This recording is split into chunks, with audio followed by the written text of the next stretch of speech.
दादा जान और तलहा की सारे राज फाश हो जाते हैं रोशी के सामने जब तलहा की बात हो रही होती है दादा जान से। जो उनका फैसला होता है कि हमें अब शारी को रिहा कर देना चाहिए, उसके लिए इतनी ही सज़ा काफ़ी होगी क्योंकि उसकी वालिदा बहुत मिन्नतें तरले कर रही है। ये सारी बातें रोशी सुन रही होती है दरवाजे से कान लगाकर। उसकी तो आंखें फटी की फटी ही रह जाती है। उसने कभी ये एक्सपेक्ट ही नहीं किया होता कि तलहा, चलो तलहा से तो ये सारा कुछ माना जा सकता है, लेकिन दादा जान इस लड़के के साथ मिलकर ये सब कुछ कर सकते हैं, ये रोशी के वहमो गुमा में हो ही नहीं सकता। यहाँ पर जब तलहा भी फैसला कर लेता है कि अच्छा ठीक है, ये अगर आपका फैसला है तो मैं उसे रिहा कर सकता हूँ, वरना मैं उसे उसके किए की सजा के बगैर कभी छोड़ता ना। यहाँ पर जैसे ही तलहा दादा जान के साथ मिलकर जेल से सिफारिश करवा शारी को रिहा करवा कर उसके घर लेकर जाते हैं, तो वहां पर शारी का तो मुंह लटका हुआ होता है क्योंकि शर्मिंदगी के आलम में वो सर उठाकर देख नहीं सकता। यहाँ पर दादा जान भी मौजूद होते हैं और शारिक यहाँ पर सर उठा नहीं सकता, अपनी वालदा के सामने भी नजरें झुकाकर खड़ा होता है। यहाँ पर तलहा उसकी वालदा को बता रहा होता है कि अगर दादा जान मुझे ना कहते तो कभी भी मैं इस शख्स को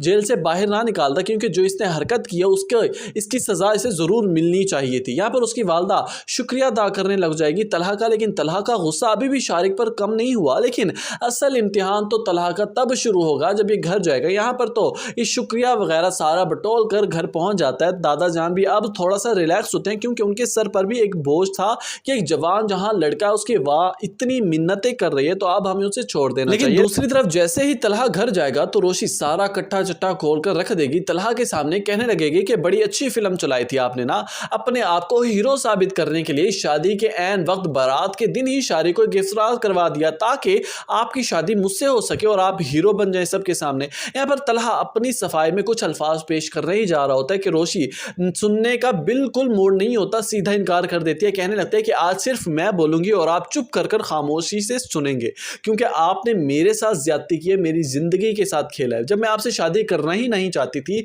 तो क्यों मेरे साथ इतना बड़ा खेल खेला। सो व्यूअर्स, अब देखना यह है कि आने वाली किस्त में क्या तलहा साहब अपनी बातों से रोशी का टूटा हुआ दिल जोड़ पाएंगे, क्या रोशी मुतमईन हो जाएगी तलहा से अपनी